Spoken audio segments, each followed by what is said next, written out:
Olá, começa agora o AgroMais Entrevista. Eu sou o Leandro de Souza e te convido para ficar comigo pelos próximos 30 minutos. No programa de hoje nós vamos falar sobre o tarifaço de Donald Trump. No primeiro momento, parece que o Brasil poderia levar algum tipo de vantagem em razão da imposição de tarifas sobre produtos agrícolas. Mas agora, com a negociação entre os Estados Unidos e a China para ajustar essas tarifas, será que os ganhos serão confirmados? Para falar sobre este e outros assuntos, eu recebo aqui no nosso estúdio o Josemar Franco, que é coordenador de comércio internacional da BMJ Consultores, que me dá o prazer de estar presente aqui no nosso estúdio. Muito obrigado pela gentileza de vir até aqui. Seja bem-vindo, Josemar. Prazer é todo meu, Leandro. Obrigado. Eu que te agradeço. Deixa eu já comecei aqui com o pontapé inicial falando a respeito do tarifaço do Trump. E a primeira projeção que se fez é que, de alguma maneira, o Brasil poderia compensar a queda de importações, sobretudo de produtos primários, agrícolas, commodities, do mercado chinês, que é tão diferente do mercado internacional a respeito desse assunto. Parece que agora já está caminhando aí para uma negociação. A gente, de fato, pode não ter ou não fazer valer aquela projeção de ganhos que tínhamos logo no início, quando foi anunciado esse tarifaço. Perfeito, Leandro. É um prazer, como eu falei, conversar contigo hoje. Um prazer conversar com todos os telespectadores. De fato, o Brasil ele saiu na frente da lista de beneficiados dessa conjuntura internacional que se criou com o início do segundo mandato do presidente Trump. Isso porque nós temos, na verdade, um déficit comercial com os Estados Unidos. Então, quando o presidente dos Estados Unidos coloca como uma prioridade rever todos os déficits comerciais que o país tem, o Brasil não está nessa lista. Então, tanto o setor privado como o governo brasileiro já esperavam que o Brasil não fosse tão prejudicado por essas novas medidas tarifárias. Salvo pontualmente na questão do aço e etc. Perfeito, perfeito. Deixando o aço de lado, aço, minério de ferro e alguns outros, e alumínio, o agronegócio brasileiro seria um dos principais beneficiados. Então, o que nós tivemos em um primeiro momento foi a imposição de tarifas muito severas contra os países com os quais os Estados Unidos têm déficits comerciais enormes, como é o caso da China, do Vietnã e outros países asiáticos. No caso do Brasil, o país ficou com a menor tarifa, que foi implementada pelos Estados Unidos, de 10% adicionais às tarifas já em vigor. Então, com as negociações da China, entre China e Estados Unidos na última semana, nós tivemos aquela redução das tarifas absurdas que haviam sido implementadas contra a China. Então, se o Brasil tinha ficado com 10%, a China chegou a 145%. Né? As tarifas impostas pelos Estados Unidos contra a China chegaram a 145%. Pois bem, depois de semanas intensas de muitas trocas entre China e Estados Unidos, os dois países decidiram negociar e essas tarifas aplicadas pelos Estados Unidos contra a China foram reduzidas de 145% a 30%. Então, isso com algumas exceções, os Estados Unidos têm tentado defender alguns setores que ele considera mais estratégicos. Então, no geral, a tarifa aplicada à China atualmente é de 30%, e os chineses também reduziram as suas tarifas de importação para um platô ainda menor, de 10%, 15%, a depender do produto. Então, sim, o cenário não é mais tão favorável para as nossas exportações como foi no passado recente, mas nós continuamos com um cenário favorável porque as relações entre Estados Unidos e China estão desgastadas. Então, o comércio entre os dois países foi muito tensionado nas últimas semanas. A gente está vendo uma diminuição dessa tensão, mas ainda em um cenário de muitas incertezas e instabilidades, né? Se tem uma palavra que é comum de nós observarmos nos últimos tempos, é incerteza.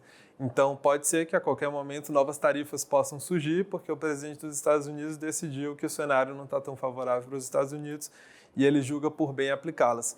Então, é um cenário favorável para as nossas exportações. O Brasil é um dos principais competidores na exportação de produtos agrícolas para a China, como é o caso de carne, soja, milho, algodão e açúcar. Então, o Brasil e os Estados Unidos são grandes concorrentes globais desses produtos e com um tensionamento nas relações entre Estados Unidos e China, o Brasil pode sim se beneficiar desse tensionamento. Obviamente que agora, num cenário de redução... Numa proporção menor, talvez. Perfeito. Até porque na primeira crise, durante o primeiro mandato do Donald Trump, o Brasil já tinha ocupado algumas posições que eram alavancadas pelos Estados Unidos. Quer dizer, a gente de alguma maneira já substituiu. O ganho não seria na mesma escala que se teve num primeiro momento. Mas, olhando para a projeção neste momento, a gente pode dizer, por exemplo, que ainda que os dois lados sentem-se à mesa para chegar a um acordo, houve um desarranjo nesta questão, sobretudo no que diz respeito à segurança no comércio internacional, né? Perfeito. A gente pode dizer isso. A grande questão que surge com todas essas tarifas que foram implementadas pelos Estados Unidos é justamente esse desarranjo das cadeias globais de valor. Porque até o que nós costumamos comentar nas nossas análises na BMJ é que as flutuações no mercado financeiro, elas são normais, acontecem de tempos em tempos, o mercado financeiro é muito mais sensível do que o restante dos outros mercados, mas o rearranjo das cadeias globais de valor, esse é o principal ponto de atenção que nós temos que levar em consideração. Ou seja, atualmente o comércio internacional está organizado de uma forma que torna as empresas mais competitivas por questões de preços, de proximidades logísticas, não por questões de preferências ou proximidades políticas. Então, se houvesse essa mudança no arranjo das cadeias globais de valor, isso poderia prejudicar esse arranjo de décadas e causar inflação, né? Que é o que todo governo gosta de evitar. Inclusive, o governo americano tem revisto algumas dessas medidas por conta de pressões internas, com receio de que surja, né, uma grande onda inflacionária nos Estados Unidos e isso tenha como consequência um desaquecimento da economia norte-americana. Eu imagino que o passo que tenha sido dado pelo Donald Trump, ele mais ou menos imaginar, buscando aí o que os analistas políticos chamam de G0, ou seja, buscando os próprios interesses sem o multilateralismo ou utilizando os instrumentos globais de negociação como a Organização Mundial do Comércio. Quando o Donald Trump dá este passo, naturalmente isso foi muito bem calculado, eu imagino que deva ter sido bem calculado, imagino que ele devesse buscar de fato esse desequilíbrio. Qual a relação, se a gente fosse olhar numa perspectiva de ganha-ganha entre os países, que é o que os países de fato buscam? Como costuma dizer o presidente Geraldo Alckmin, né, que é essa relação de ganha-ganha. Esse movimento, ele tende a convergir para esta relação? Ou esse tensionamento provocado pelos Donald Trump, de alguma maneira, vai pender a balança para o lado da América do Norte? Perfeito, Leandro. Essa questão do multilateralismo e do ganha-ganha tem, de fato, tudo isso se colocado em questão, né, essa discussão, porque o que os Estados Unidos têm tentado, por meio dessas medidas, né, notadamente o próprio presidente Donald Trump, é colocar os Estados Unidos em uma posição mais favorável na mesa de negociação com todo mundo. E nós sabemos que, por mais que ele tente renegociar, né, todas as questões relacionadas ao comércio bilateral com todos os países do mundo, é pouco provável que ele consiga fazer isso de uma única tacada. Então, o que nós temos percebido é que há um enfraquecimento do multilateralismo, a Organização Mundial do Comércio, a OMC, tem sido bastante enfraquecida, mas isso vem desde antes do primeiro mandato do Donald Trump, ainda no governo do presidente Obama, quando ele suspendeu a indicação de alguns juízes para o órgão de apelação, do órgão de solução de controvérsias da organização, que é o principal órgão responsável por evitar, né, deslizes e desvios das normas da OMC, que foram criadas justamente para facilitar o comércio internacional. Então, hoje sim, nós temos um sistema multilateral enfraquecido e isso faz com que os países implementem uma série de medidas que são entraves ao comércio internacional, entraves inclusive não apenas tarifários, né? A gente tem que levar em consideração os entraves sanitários, fitossanitários e técnicos também. Mas o que os Estados Unidos têm tentado fazer com essas medidas é se colocar numa posição mais favorável de negociação, mas, mais uma vez, é pouco provável que ele consiga negociar com os 200 países que existem no mundo. Tem que existir uma ordem de prioridade e a prioridade escolhida pelo presidente dos Estados Unidos são os países com os quais os Estados Unidos têm os maiores déficits comerciais, o caso da China, os seus vizinhos mais próximos, o Canadá e o México. Então, hoje, com esse sistema multilateral enfraquecido, me parece que as negociações bilaterais têm ganhado mais força, salve algumas exceções, porque, bem na verdade, ainda existem defensores do multilateralismo, o caso do próprio Brasil. Então, essa é uma questão que eu acho que vale a pena, me desculpa te interromper, porque a gente sabe que o Brasil teve um posicionamento favorável dentro desse contexto multilateral. O Brasil é, sem dúvida nenhuma, o líder, a economia mais forte do Mercosul e é o líder das economias latino-americanas. Não há dúvida, claro que o México compete também conosco em relação a esse tema. Mas, na medida em que o multilateralismo se esvazia, como o Brasil poderia ou como ele deve se posicionar nesse cenário? Leandro, esse é um questionamento que o governo brasileiro tem feito constantemente, porque, de fato, o Brasil é um dos grandes defensores do multilateralismo. A gente foi, sem dúvidas, um dos grandes utilizadores de todos os mecanismos criados pelo OMC, inclusive com casos muito emblemáticos, como o do algodão contra o próprio Estados Unidos, que o Brasil foi vencedor, e isso fez com que a gente se colocasse ainda mais numa posição de liderança dentro do sistema multilateral de comércio internacional. Mas, em um cenário mais desafiador, o Brasil tem buscado alguns outros arranjos políticos de aproximação com blocos e países ao redor do mundo. Então, nós temos visto um fortalecimento dos BRICS, inicialmente composto por 5 países e hoje em dia está em franca expansão, com diálogos que eram mais políticos e menos práticos, cada vez mais econômicos e comerciais. Já ouvimos falar de uma moeda comum para transações entre os países membros, porque há um certo receio mesmo entre os países membros do BRICS em relação à moeda chinesa. E já houve uma manifestação do Donald Trump a respeito disso. Perfeito. O presidente Donald Trump tem muito receio, né, da presença da China no mundo e cada vez mais com o fortalecimento do BRICS, na verdade, a criação de uma zona de influência chinesa. Né? Uhum. Particularmente, o Brasil não assinou a adesão à nova Rota da Seda, mas isso ficou implícito na medida em que o Brasil abre a sua economia, o seu mercado, para que haja investimentos chineses aqui com prioridade, inclusive, Perfeito. Sobretudo no que diz respeito à tecnologia. O que isso pode implicar nas relações multilaterais com a América do Norte e também com a União Europeia, por exemplo? Perfeito. O Brasil ele sempre tenta buscar essa equidistância entre os polos E age bem. de poder do mundo e consegue se posicionar de uma forma assertível, eu diria. Então, veja, na guerra entre a Rússia e a Ucrânia, a posição do Brasil é a favor da paz. Mas quem está procurando paz? Isso depende muito do seu ponto de vista. Pode ser a Rússia, pode ser a Ucrânia.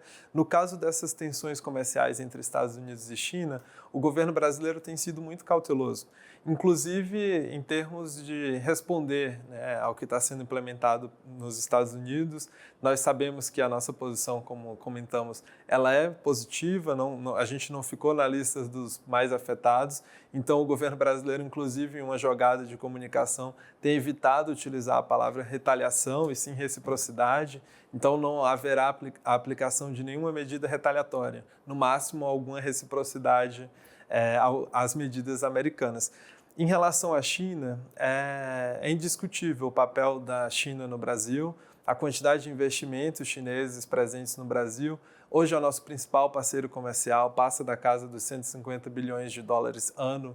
Então, para a nossa balança comercial é muito positivo. No caso da relação com os Estados Unidos, eu havia comentado que a nossa relação é deficitária do ponto de vista brasileiro. No caso da China, ela é extremamente superavitária. Apesar, obviamente, nós temos uma concentração muito grande em alguns produtos, o que alguns veem como um risco, mas, bem na verdade, isso é muito favorável para a nossa balança comercial e também para toda a economia, né? Porque nós temos uma boa entrada de dólares na relação com a China. Claro, então, no fluxo comercial, sim, mas no que diz respeito a investimentos, os Estados Unidos, me parece, ainda é o principal investidor aqui no território nacional. Perfeito.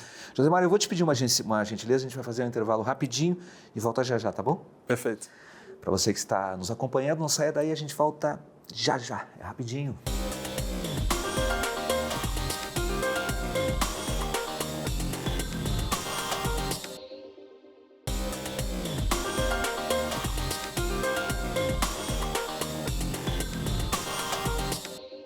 Nós voltamos com o segundo bloco do AgroMais Entrevista e no programa de hoje estamos falando sobre comércio internacional, janela de oportunidades e barreiras impostas por outros países. Por isso, eu estou recebendo aqui no estúdio Josemar Franco, que é coordenador de comércio internacional da BMJ Consultores, que está dando prazer para a gente de participar aqui pessoalmente no nosso estúdio desse papo.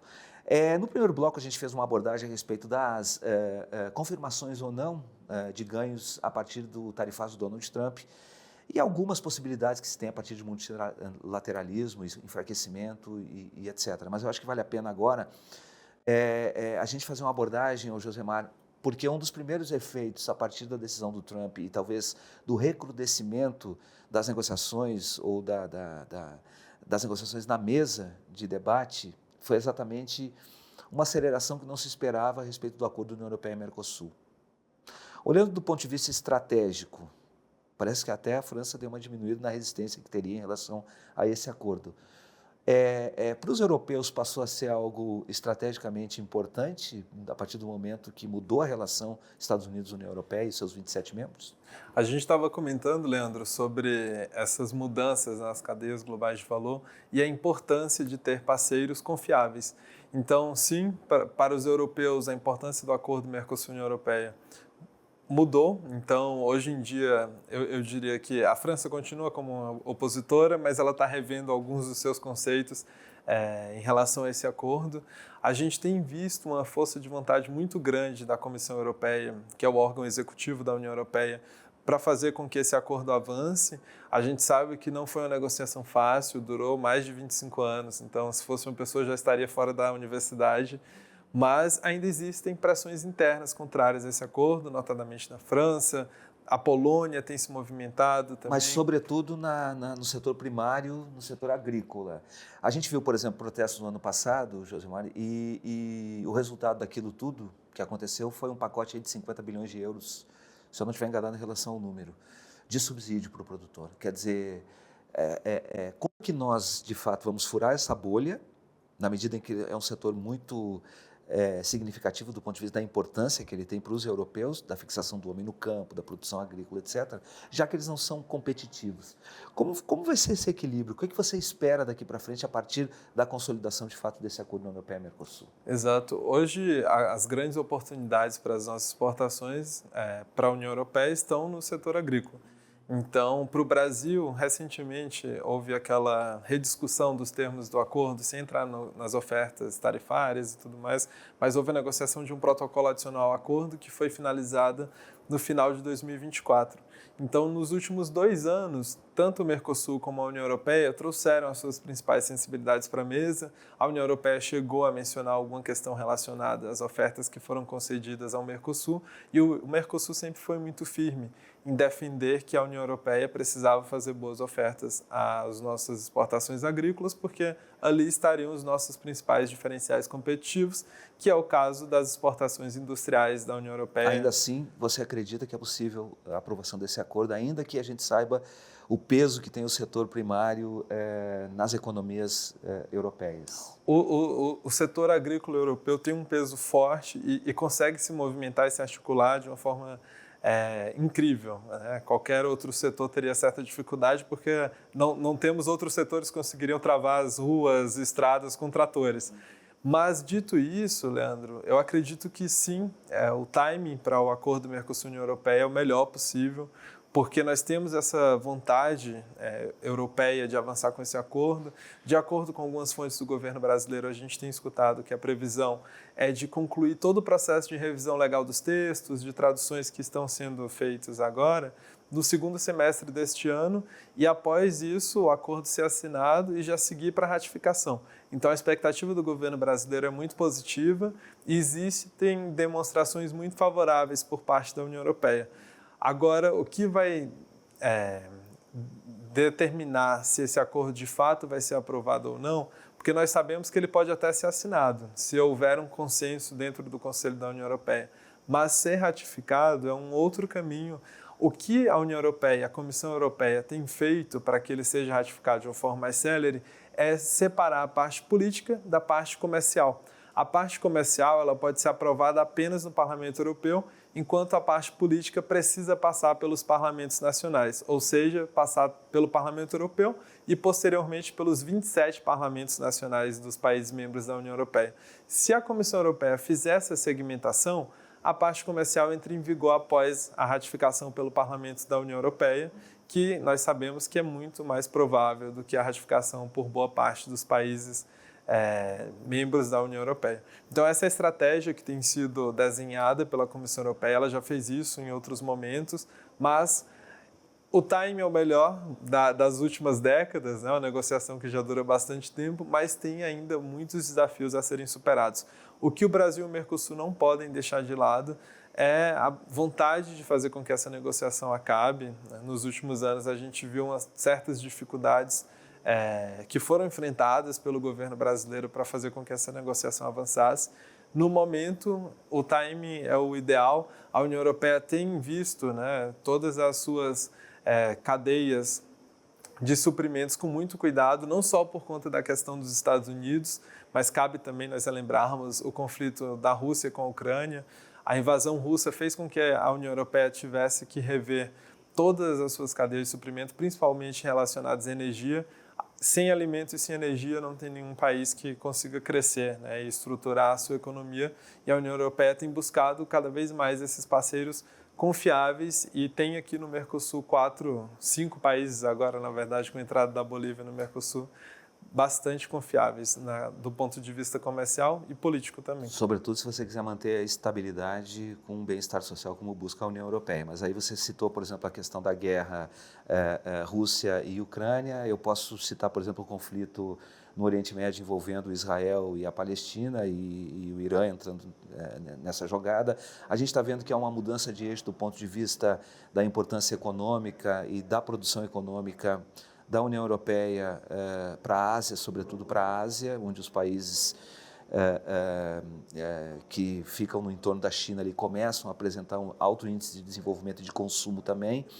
Quer dizer, diante desse cenário que a gente está vendo, e a gente viu agora, por exemplo, a questão do tarifaço do Trump, que é uma situação que deixou o mundo em alerta, e a gente sabe, Josemar, que pós-guerra, as cadeias de suprimento, cadeias de produção, elas foram distribuídas entre as nações. A partir da Covid-19, percebeu-se, por exemplo, que algumas nações ficaram bastante vulnerabilizadas em relação a muitas das questões. A guerra também impõe, por exemplo, gastos maiores no que diz respeito à questão de armamento. A União Europeia já anunciou o aumento do investimento. E aí eu te pergunto, e a gente sabe que barreiras sanitárias, fitossanitárias, muitas vezes são proteções que os países têm para, na verdade, evitar que produtos entrem, sobretudo produtos primários. Eu te pergunto, diante desse novo arranjo, como é que você está vendo o posicionamento do Brasil? Quer dizer, quais são as janelas que a gente deve aproveitar e quais aquelas que a gente, historicamente, não aproveita, mas que deveria olhar com maior cuidado? Leandro, acho que você tocou num ponto crucial, porque quando a gente fala de barreiras, não existem apenas as tarifárias. Os Estados Unidos está sendo um grande player na criação de barreiras tarifárias, mas nós temos outro importante player na criação de barreiras não tarifárias, que é a União Europeia. A União Europeia tem criado uma série de legislações que são... A lei ambiental, por exemplo. A lei ambiental, exatamente, a própria EUDR, que é a lei contra a importação de produtos vinculados ao desmatamento, que tem conceitos muito abrangentes, alguns inclusive vagos. Para eles, desmatamento que é considerado no seu termo mais amplo. Então, você tem algumas determinações, por exemplo, no nosso próprio Código Ambiental, do que é desmatamento, do que é permitido em termos de desmatamento. A União Europeia, ela considera qualquer desmatamento para essa legislação. Então, o governo brasileiro tem tentado evitar, né, que os seus principais parceiros comerciais implementem barreiras não tarifárias. Eu acho que o caso da EUDR, que é essa legislação europeia, é um dos casos mais clássicos e cabe até mencionar, né, não só o governo brasileiro, mas o próprio Poder Legislativo. O nosso Congresso tem se articulado muito fortemente em relação a essas discussões, porque nós sabemos que o risco está não só nas tarifas, mas nas questões sanitárias, né? A gente tem o Ministério da Agricultura com agenda muito forte de abertura de mercados e tem tido bons resultados, foram mais de 200 mercados abertos desde o início desse governo, mas isso tudo pode ser colocado à tona caso barreiras sanitárias surjam e, inclusive, no âmbito do Acordo Mercosul-União Europeia, que nós estávamos comentando, um grande receio que o Brasil e o Mercosul tinham em relação a esse acordo era que essas novas legislações pudessem atrapalhar os benefícios, né, tarifários que surgiriam a partir desse acordo. Então, houve uma discussão muito forte com a União Europeia para que um mecanismo fosse implementado no âmbito do acordo que, caso um dos lados implemente questões sanitárias, tarifárias, que coloquem em risco os benefícios do acordo, o país afetado, o bloco afetado, também poderia suspender as ofertas que foram feitas. Então, hoje o Brasil acompanha muito de perto todas essas discussões, o Poder Executivo, o Poder Legislativo. O Poder Legislativo, inclusive, aprovou uma medida em relação à retaliação e reciprocidade. Começou como reciprocidade ambiental, o projeto de lei se tornou algo mais amplo, porque nós observamos que o problema não era só na questão sanitária, né, ou ambiental, na interseção entre comércio e sustentabilidade, mas também na questão tarifária. Então, os dois poderes têm agido constantemente. Aliás, quando ela se limitava a tratar da questão da reciprocidade apenas ambiental, a matéria não avançou, mas quando entrou na questão tarifária, por exemplo, que foi exatamente na crise do Donald Trump, rapidamente a matéria foi aprovada no Congresso Nacional. É um instrumento que o governo tem, de fato, para colocar à mesa, tem que ver se ele vai utilizar e qual a conveniência de utilizar muitas vezes essa proposta. Às vezes, dente por dente, olho por olho, não é a melhor alternativa quando se está sentado à mesa de negociação para discutir comércio global. Josemar, muito obrigado pela gentileza da entrevista. Eu sempre costumo dizer o seguinte, quando ficam coisas para a gente abordar, e ficaram coisas para a gente de fato abordar no que diz respeito ao comércio, é porque a entrevista foi boa e é uma ótima oportunidade para a gente voltar a se encontrar. Então fica aí, daqui a pouco, marcado um novo encontro para a gente bater um papinho mais sobre essa questão, na medida em que esse processo ele avança, esse processo de negociação global ele avança, a gente com certeza volta a falar sobre isso, vai ser um prazer te receber de novo aqui. Neste momento, muito obrigado pela gentileza da entrevista, volte sempre. Muito obrigado pelo convite, Leandro, é sempre um prazer participar aqui. Eu que te agradeço, para você que esteve conosco, muito obrigado pelo carinho, pela atenção e a gente se vê, até mais. Tchau, tchau.